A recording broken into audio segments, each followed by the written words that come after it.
Hello everyone, how are you doing? This is MD Tech here with another quick tutorial. In today's tutorial, I'm going to show you guys, or at least explain to you guys, how to go about resolving if you're having a blank screen when attempting to boot up your Chromebook. So I'm going to go through a couple different ways on how to go about resolving it. So the first thing I would recommend trying here would be to perform a hardware reset. So in order to perform this hardware reset, you want to push the power button. First, just turn off your Chromebook completely, so make sure the light is turned off and it's not active.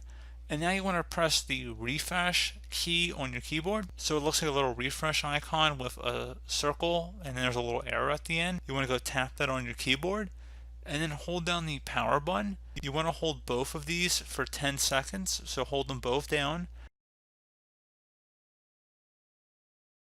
And then once you're done, once 10 seconds has passed, you want to release the refresh key and then the power button. So do that in that order.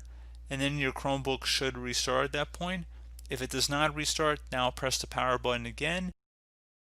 And then hopefully your Chromebook would have relaunched and it would open back up and it should resume its normal operation. Again, if you're having a hardware failure of some fashion, that this tutorial will not apply for you, but for a lot of people this should be able to help you out. So as always, thank you guys for watching this brief tutorial. I hope I was able to help you out, and I do look forward to catching you all in the next tutorial. Goodbye.